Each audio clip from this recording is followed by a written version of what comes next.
Jarvis, can you believe that they made a movie after that Black Sabbath song?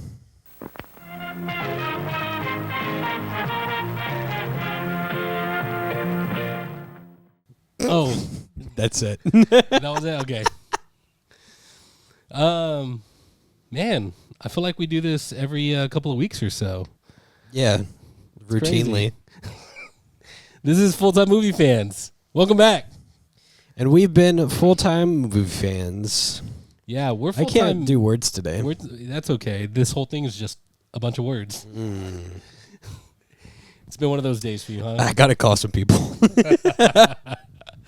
Man, I've had a day myself, but I'm happy because it's Full-Time Movie Fans time, and we're talking about a really, really awesome movie. Yeah, I was just telling you that I believe that this is still the best superhero movie ever made. Superhero movie. You know what? And you know what I think? I'm going to say it in this one, and I'm going to say it in the next episode.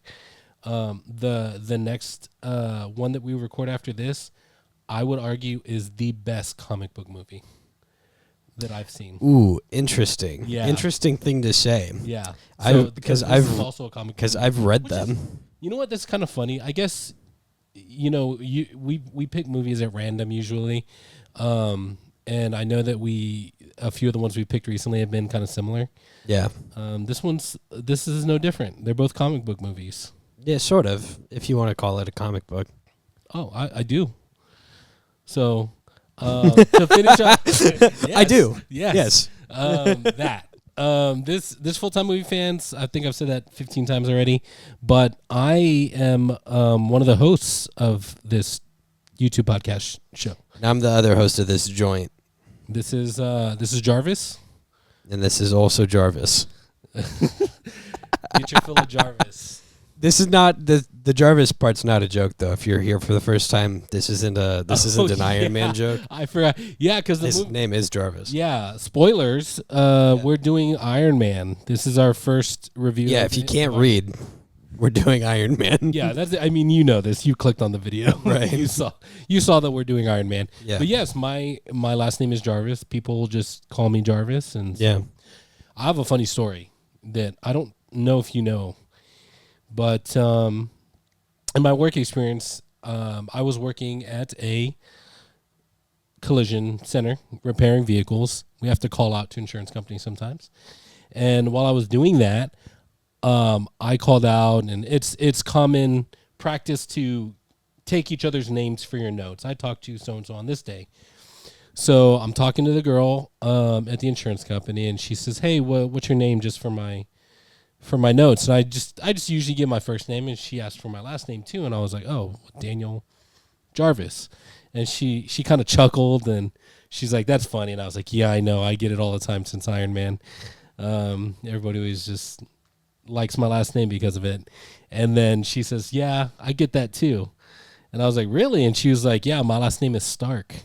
And I was like, and now they're married and they live happily ever after. yeah, we have 15 kids. Yeah. All named after 15. Each one of them named after an Avenger. We gotta talk about this later. That might be a problem. Yeah, it's not a real thing. But it was pretty funny. Stark and Jarvis. Yeah. Your first child's name is Tony. The second one's name is the Mark 1. Yeah. I'll be Jarvis Mark this one, and 1. you can be Tony. You can be Okay. Tony Stark, Yeah, I'll I'll be be. Jarvis. Yeah, my last name's actually Tony. Oh, well, there you have it. All right, well, now that we've introduced ourselves, and we can get on with the thing. The thing that we do. The thing that you're here for. So, Jarvis, I watched the movie last night. Again, phenomenal movie, by the way. Really? Yeah, all three of the Iron Man movies, I'd say 1.5 of them are good. Okay. I generally liked all of them. I know that there was a lot of criticism on the second one for being forgettable. Well, no, because a lot of people didn't remember. A lot of people don't like what they did with Iron Patriot. Aldrich Killian and the Mandarin, which they rectified later with Shang-Chi. Yeah. But they didn't like that. They're like, no, don't change things from the comics. We don't like that. Yeah. And then Weird that was take. Yeah, that was the aim where the people got, modified and could heat themselves up and stuff like that. I don't know. Was that the third one? That's the That's third the one. third one. You're right. The second one is forgettable. Thank you, Point proven. IRL Jarvis. I just proved your point. Yep, Man. the second one's forgettable. You're gonna gloat about that forever. I'll gloat about it for a week. Yeah, you'll live on that one for a little. Yeah, and then every time somebody mentions it from watching the podcast. Yeah. So put in the comments so I don't forget. Yeah, point proven. You're right. You're right about this. But we're not talking about the I'm going to second keep one. a jar. We're not talking about the second Michael one. was right, Jar. I would not be able to tell you what happened in the second one. Oh, because I remember now. forgot. I could tell you. Because my memory is great, which we will find out again during this Yeah. podcast on Iron Man, here we because I go. did not watch it in a long time. So I'm going based off of memory. Yeah, and I'm also going off of memory, but recent memory. Yeah. Because we watched a lot. A lot happens in that movie, by the way. Yep. It's like quite literally one thing after the other after the other. Everyone remembers him building the suit in the cave and then getting out. Yeah. And then for some reason, that's where everybody's brain normally remembers the movie. Like, that's like the whole movie for them. That's the first like 20 minutes. yeah. It actually takes and it's 2 hours long. Yeah. I mean, are we going to do our first impressions? Can you remember your first impression when you first watched it? I watched it when it came out back in 2008. You think it was 2008? It was 2008. Yeah. See, I remember that. That was off of memory. Yeah. My parents freshly divorced. My dad losing the house. Went to go see Iron Man. Don't remember with who. Probably my middle school rich friend, which everyone has, right? Yeah. We're talking about Tony Stark. This is the Tony Stark of my life. His dad, not him. Him very broke because he's like 12. But So basically that was your friend. It was I would make a Spider-Man reference and say you're Harry Osborn. yeah, okay. Rich, yeah. and then your life We is can do kind of that. falling apart like Yeah. Peter's as always is, but Yeah. you've got your rich best friend. Different movie, but yeah. Yeah, different I'll movie. take Same that. universe. Yeah, I'll take that.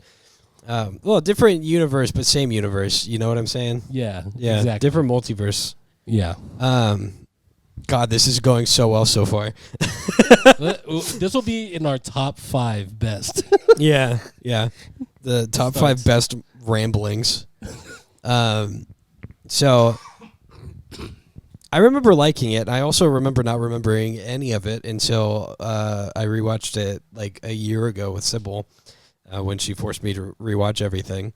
And then it really solidified a lot of things for me, but like pieces were put together in my head more because I'm a big Jon Favreau fan.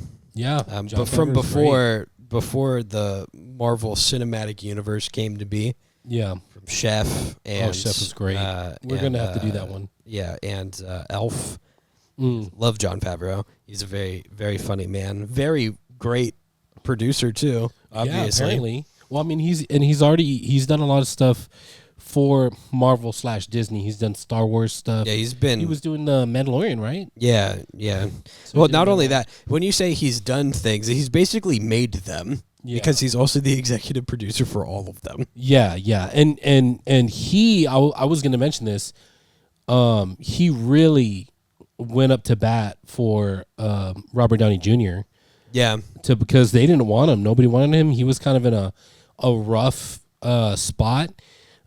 These days, they would say he was probably canceled or close to it. You know what I mean? An OG canceled celebrity. Before it was canceled. I guess not. I don't know if he was blacklisted, but he was definitely not thought of very fondly. The phrase you're looking for is blackballed.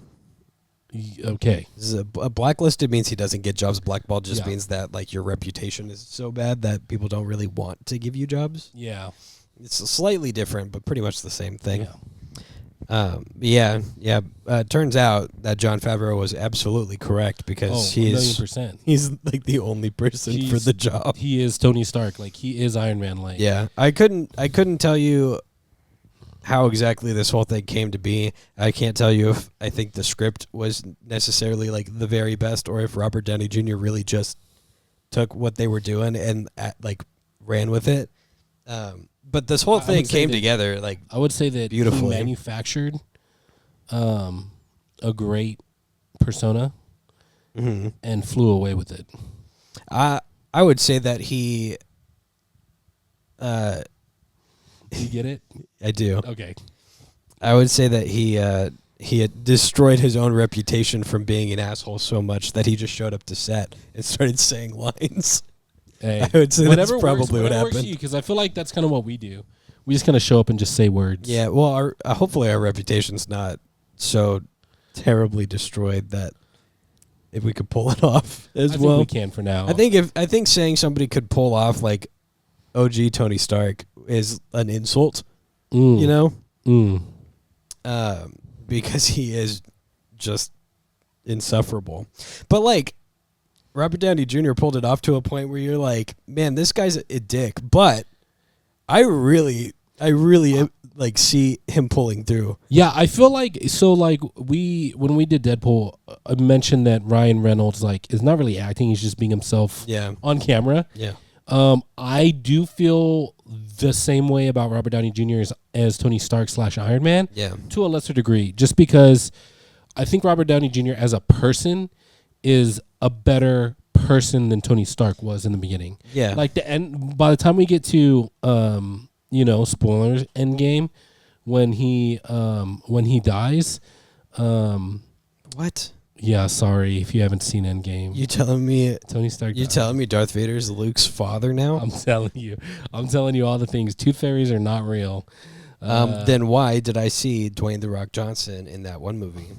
Named after Tooth Fairy? Yeah, I do not know because I've not seen that. Oh. But in the beginning, Tony Stark is kind of a meanie jerkhead. Yeah, but then he turns out being just fine, which I feel like Robert Downey Jr. also fixed his own self-image and public persona by being really awesome in Iron Man. And so now he's going to be Dr. Doom. Speaking of Dr. In the Doom, new ones. Iron Man was really great. Yeah.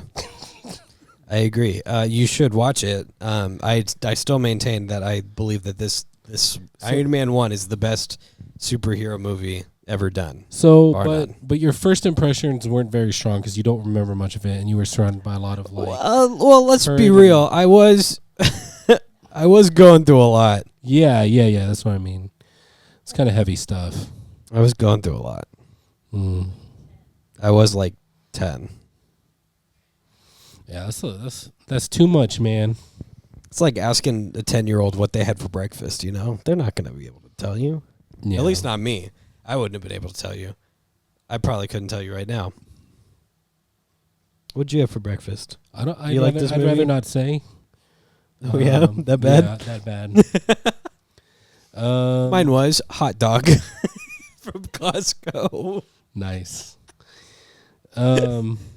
What were your first impressions of the movie? Do you recommend it to people to watch if they'd like to watch a movie? Yeah. I mean, it's so I agree with you in that I think it's one of the best Marvel movies ever created.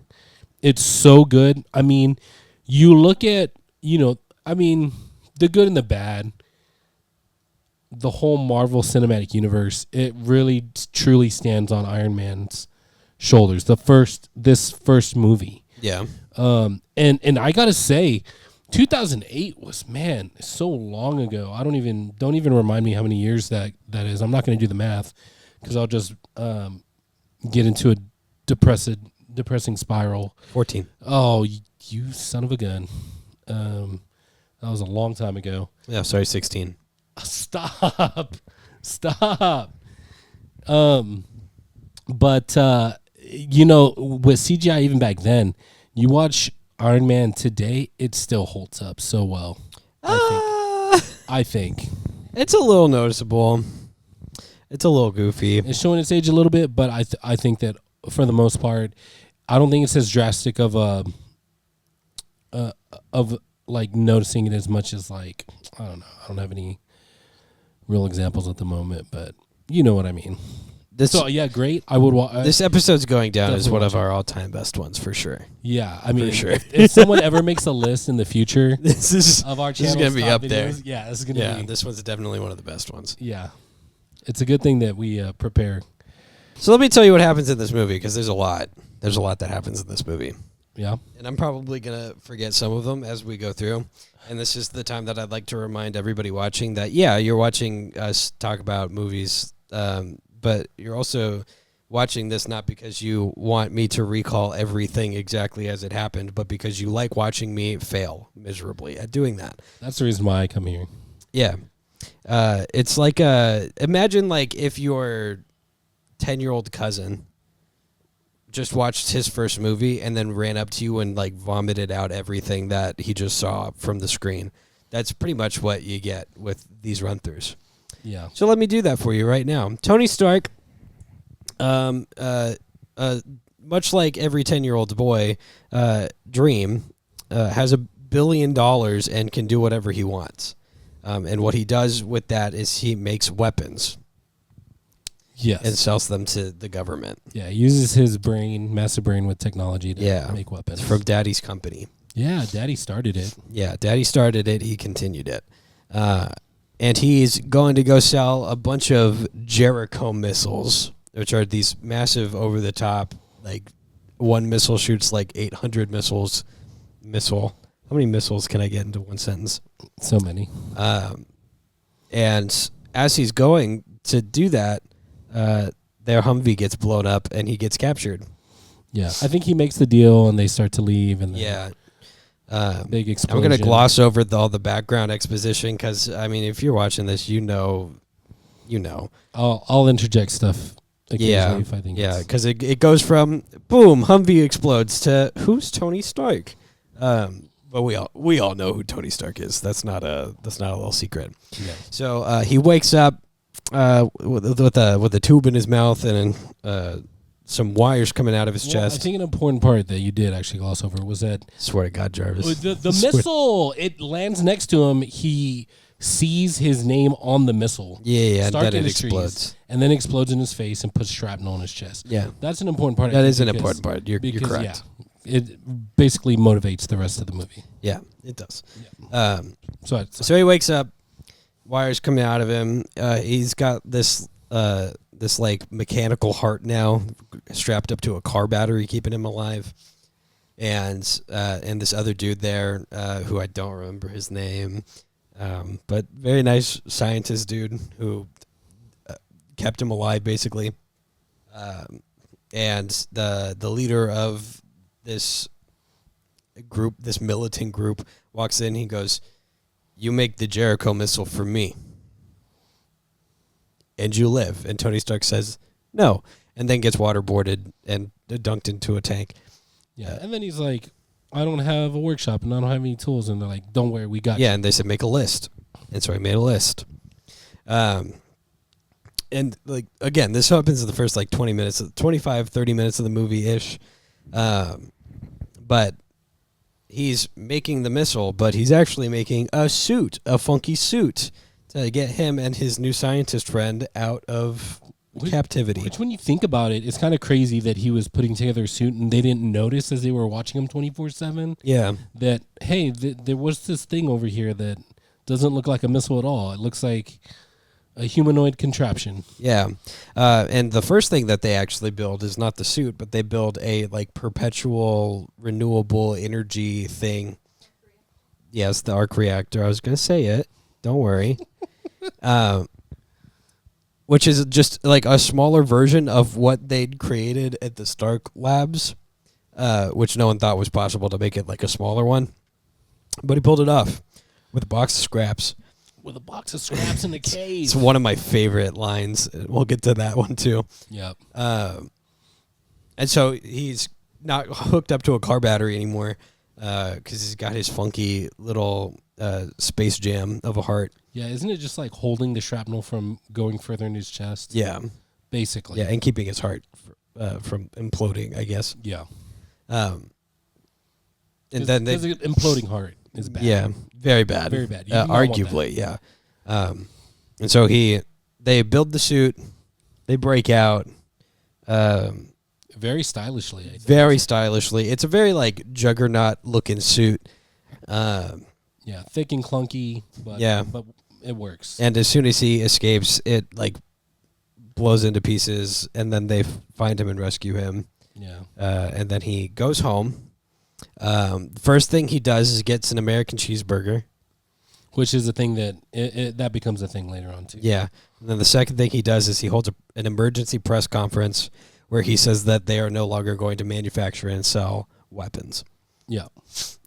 Which everybody at Stark Industries is very upset about, especially Obadiah. Yeah, because they like money. Yeah. And they're like, we like having money and making money. And Obadiah helped his dad build the company from scratch, essentially. Yeah. And is now an old, angry man. Yeah, who loves money and wants more money. Who loves money. Is upset because he's and like, loves selling weapons to people. That they shouldn't have those and weapons. Definitely didn't order a hit on Tony Stark in the first place to take over his position in the company. No, definitely not. No, because he's like an uncle. Yeah, to Tony, so he wouldn't do that. Yeah, he wouldn't do that. So Tony, because uncles don't they take care of their nephews. They don't do anything. Yeah, correct. Uncles are always good. So Tony goes off to do his own project, which he's not telling Obi about. Obi, that's cute. Yeah. He does call him Obi. It is very cute. You know, like his Uncle Obi. Uncle Obi. And Obi's running around going, hey, man, we got to sell some weapons. And Tony goes, no. We gotta. And Tony's like, no, we don't. We got to do it. And so at some point, Tony's like, hey, something's going on.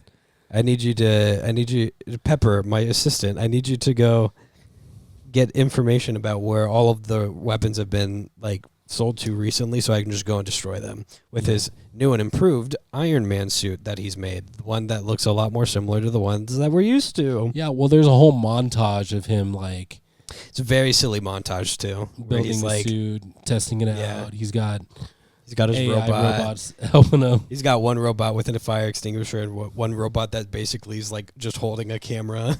and then one of them wears a dunce cap because it's a dumb one apparently. Yeah, it's very cute.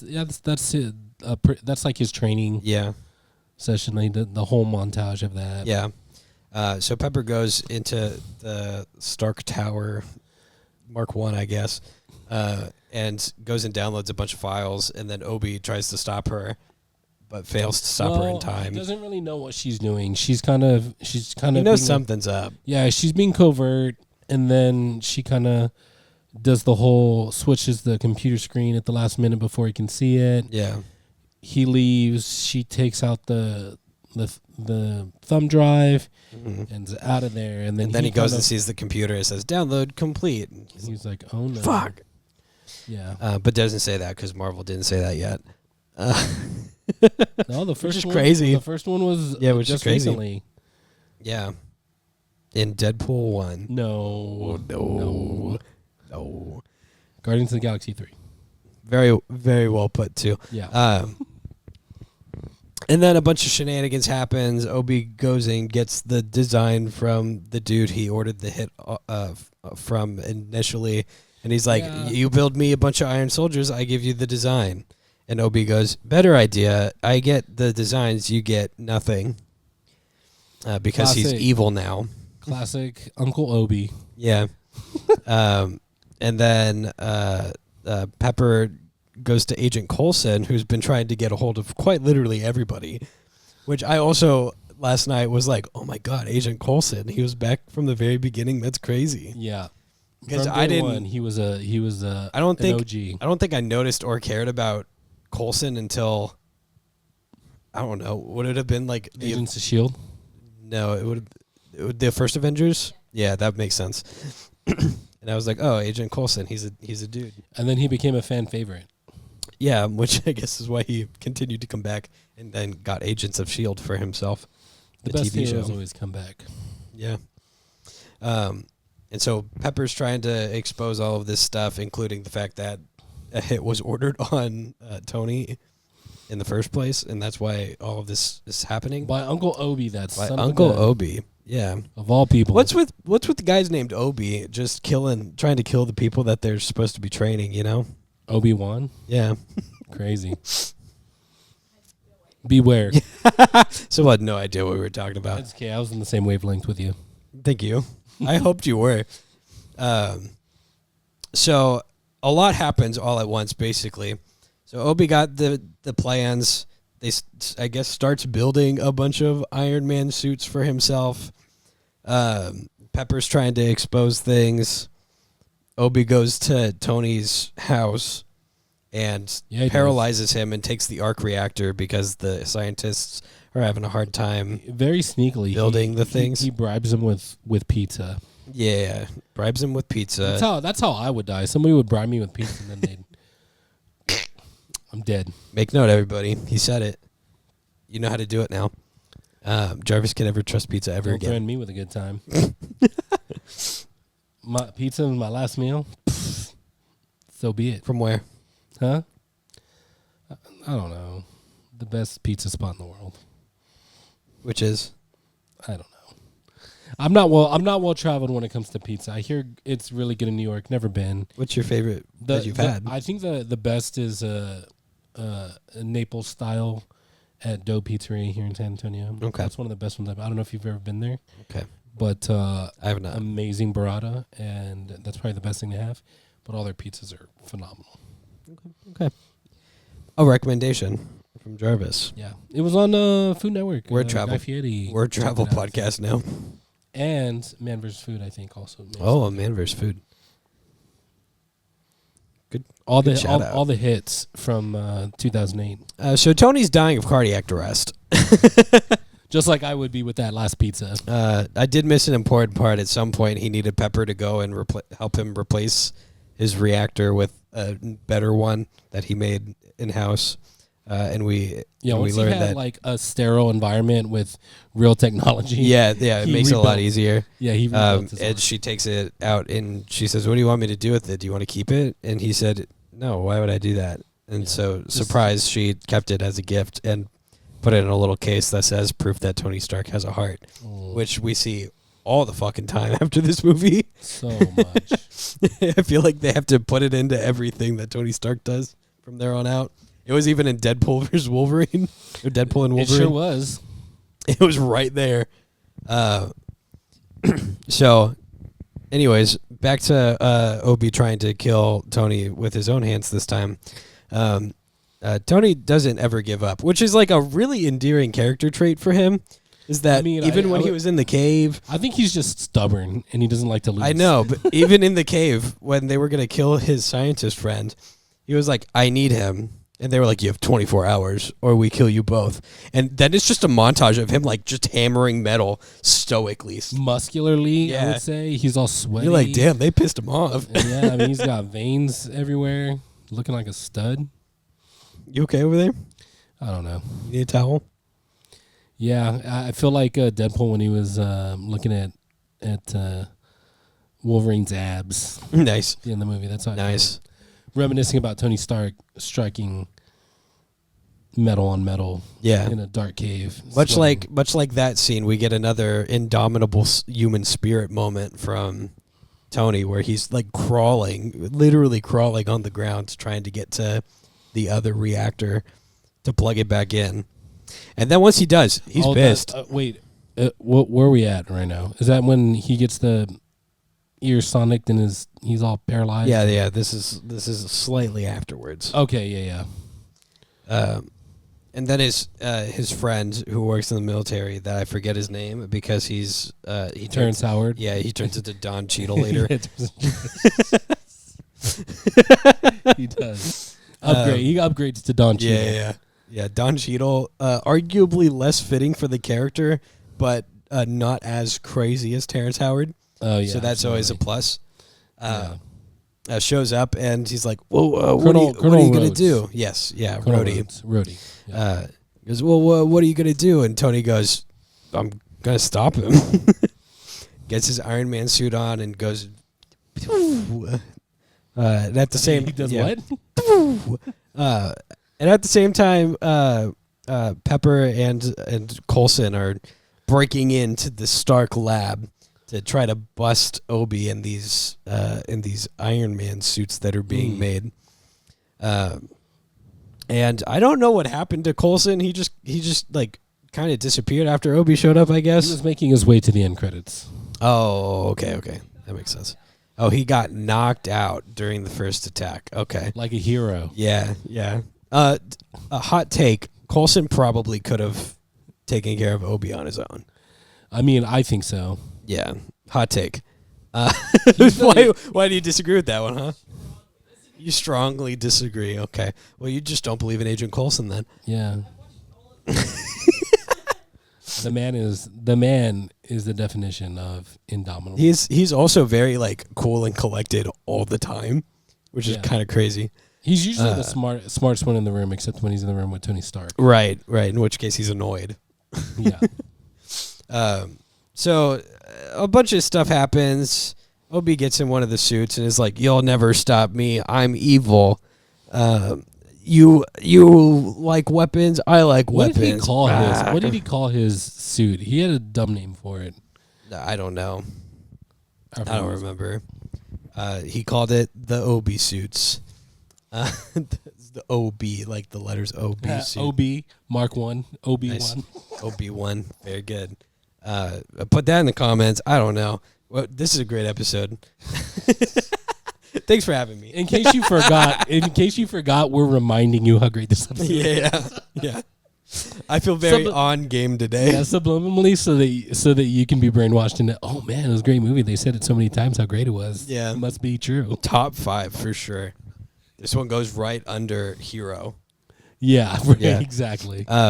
Anyways, Tony shows up. They start fighting.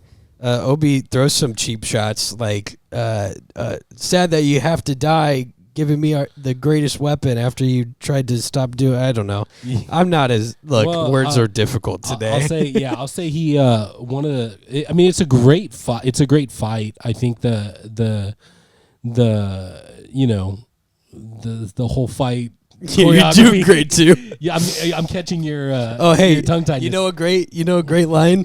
Tony Stark built this in a cave. Oh yeah, a box of scraps. There we go. That's the one. But what I wanted to get to is Obi-Wan throws a whole car full of a family. Yeah. At Tony, and he catches Tony them. Saves them because he's a cool guy. They did zero to help him. He had a. They literally ran him over. Yeah, they did not do anything to help him.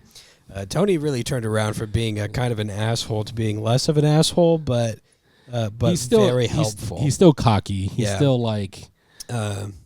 So I mean, I could like break down the entire fight and tell you exactly what happened, but the crux of it is, Tony wins, Obi loses, and then he holds a press conference and goes, "I am Iron Man."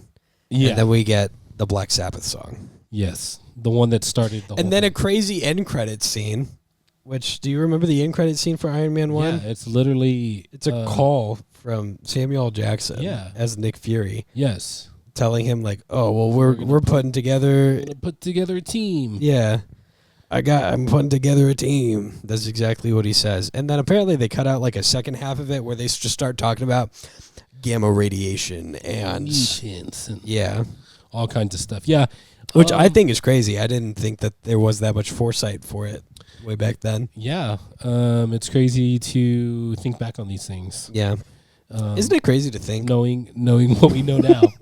One thing I did want to say, though, that I thought was a cool part of the fight. I love when movies will set something up earlier in advance and use it later. Yeah. Is there a technical term for that in movies? Foreshadowing. So it was foreshadowed that the Iron Man suit doesn't do great at high altitudes. Yeah, because and that's of how the lack of Tony heat.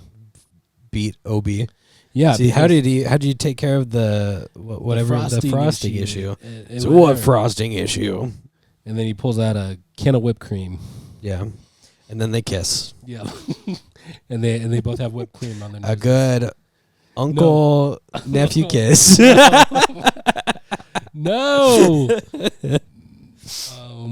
that's so bad. But Yeah, okay, to go on. digress- Go to on. digress, You know, it does. Now we could talk about Tony Stark's character, his obsessiveness over like everything. Like he just throws caution to the wind. He's like, oh well, let's do some simulations first. He's like, nope, let's just go for a flight. Yeah. You know, things may or may not be working, but we'll figure it out. And Yeah. it's a very, like I said, cocky, cocksure, whatever you wanna call it. He's just confident, and he goes and does whatever he wants to. Logic be damned. And so, but that was one of the things that he found out in his testing. You know, doing all the things, flying as high as he could. Almost died because the suit malfunctioned and shut off. But whatever, you know, because he's Tony Stark and he's got billions. Yeah, you can do what he wants. He's got billions to land on. He's not worried about crash landing. Yeah. Always land on top of his billions. You know what I mean? Yeah, that's sure. So now that we've discussed basically the whole movie, was there certain parts that you liked? What did you like the most about the movie, individually or as a whole? I know it's tough. I'm asking you to use words. I like the movie. Yeah. I mean, you made some bold statements. You think it's the best Marvel movie. So, I so do. I do. Defend it. Well, I mean, there's the first off, the very obvious. There is no like self-referential, self-masturbatory. Hey, forget the fact that this movie's plot is kind of weird. You guys like Spider-Man? That Marvel likes to do nowadays, where they can't have a movie without having another character that's been the primary character of another movie. Yeah, it's also hard to do when you're in the first movie, which will be exactly, later. which So is why it's pretty good. Okay. So you don't like callbacks? I do like callbacks. I like well-deserved callbacks. Gotcha. I don't like shoehorn callbacks that are there to make you forget that things are bad. Like I'll go back and use Deadpool and Wolverine as a reference for this, right? Okay. Sybil and I watched it again. Like what, a week after we saw the first time, and we both fully agree that the good parts of the movie are better the second time, and the bad parts of the movie make it worse. Okay. And the bad parts of the movie is Cassandra Nova should just not exist, period. Like, she should just be taken out of the movie because she did not need to be there. She didn't have, like, her character wasn't good. Nobody really cared about her. She wasn't really that threatening of a villain, and she didn't add anything to the complicated whatever of a plot. Mean, without her, there would be no joke about Deadpool throwing Johnny under the bus. His skin getting You know ripped what? off, and then I will say and then that would ruin one of my favorite parts of the movie. Yeah. You have me on that one. Yeah. But for plot convenience, the funniest terrible. the funniest part of the end credit scene is like he even says, "I don't care if she rips my skin off." Yeah. and You'd fall into a weird blood pool. Yeah.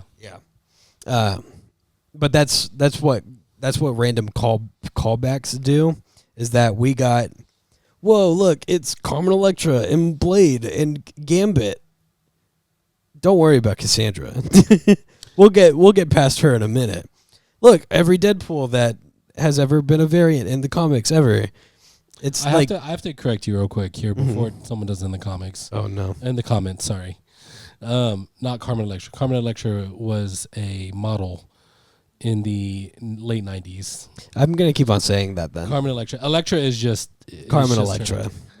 I'm just say Carmen Electra still. Yeah, Carmen Electra dated the basketball dude from the Chicago Bulls with the crazy hair. So Carmen Electra was a distraction from the poor writing for Cassandra Nova.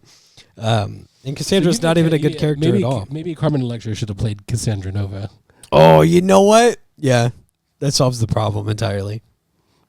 We fixed it. So that's my gripe with callbacks, is that callbacks are sometimes just cheap ways to distract the audience from the fact that what they're watching doesn't entirely make sense. Yeah. So let me ask you this, Jarvis. Yes, ask me. Why would Cassandra kill all of the different versions of her brother that show up in the void, but then get a really soft spot when Wolverine brings him up once. Sibling rivalry plus character development. She decides that, hey, you know what? Maybe I should stop ripping people's skin off and help somebody for once, and she does Because that fits really well with her character as we learned about it. You know what? It's flimsy, but not as flimsy. It's not flimsy as Uncle Obi, being a sadistic, money hungry, rich dude. No, that fits very well with this you're character. Right. That doesn't make That sense fits very well with this character. Strike that from the record, Judge, please. So let me tell you something that I found that was interesting. This is one of my favorite parts. You've got some fun facts for us? I do. There were 4 dudes essentially that wrote the screenplay. 4 dudes. 4 dudes. One short of being 5 guys. Yeah. Well, I mean, if you count four if you count the other 4 dudes. people who made the characters, Stan Lee, Don Heck, Larry Labor, and Jack Kirby, Mark Fergus, Hawk Otsby. That's not a real name. That's fake. No, it is not. Art Markham and Matt Holloway are the writers of this movie. Do you recognize any of them? No. Crazy, right? Because the only things that these guys have worked on is a bunch of weird sci-fi movies and Transformers. Well, also, you forget Iron Man. They were probably one of their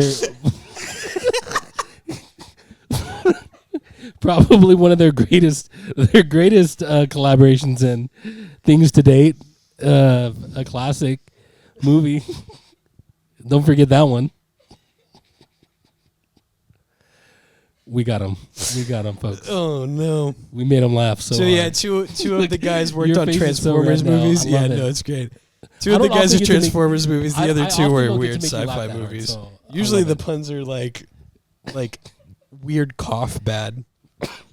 You know what I'm talking about? Yeah, there you go. He's doing it right now. One of the very silent. The wheezy laugh. Yeah. Directed by Jon Favreau, who's also the executive producer. Everyone knows this. Yeah. And also Happy Hogan. Still a relevant character in the Marvel Cinematic Universe. He's alive. Yeah, he basically owns everything at this point. They made it for $140 million, and they made like $600 million back box office, which is like, it's really good. That's still really good. It's not as good as the Marvel movies they make now, which is unfortunate. But for being the first one, that's an impressive like jump start for the next few. We talked about this a little bit before. I think with inflation, the numbers are more impressive. Than you can. Probably, yeah. But to be honest with you, like I think that there weren't a lot of movies making that kind of money. Like I feel like the big, huge Marvel box office movies, that's a newer thing. Like the amount of money that Marvel movies make these days is now not very impressive. Yeah, because they've done it so often. But yeah. No, that was a good amount. Was insanely impressive. Yeah, and the fact that Jon Favreau basically owns Disney at this point is kind of crazy. Yeah, he or at least the Marvel Disney part of things. Yeah, he's essentially like the face of Marvel and Star Wars. If you're a Disney executive, yeah. He earned it though. I think. Oh, for sure. For sure. There would be no Marvel studios without. And there are a ton of people in this cast that are either big names or very very prevalent for a very long time. So you got like Robert Downey Jr., Tony Stark, Gwyneth Paltrow, who had a massive career before this anyway. Yeah. Terrence Howard, who he has a cult now, I guess. He honestly fell off after this movie, I think. I think the biggest thing he did was that show, Empire. Yeah. But after that, I'm not really... I don't think he's been in any big movies that I could recall. No, he's just doing a bunch of weird stuff. What is that? Oh, you did the inflation math? It would be equal to $876,000 or $1 million now. Sorry, I just made that sound not great. Almost $1 billion in comparison to $8.47. Yeah, $8.47. with like a bunch more zeros in front of the cents. Exactly. Yeah. Jeff Bridges is Jeff, Obadiah. I love Jeff Bridges so much. Clark Gregg, who's Agent Coulson. He was very good at it. Jon Favreau, of course. Happy Hogan. I'm trying to Tom Morello. It was apparently a guard, which is kind of crazy. I love Tom Morello. Yeah. I loved him in that one other thing that he did that was really good. Do you not know who Tom Morello is? I do not know. He's How did you guess? Tom Morello's the guitarist for Rage Against the Machine. Oh, The band. we'll save that one for full-time music fans. Nice. Very good. That's pretty much.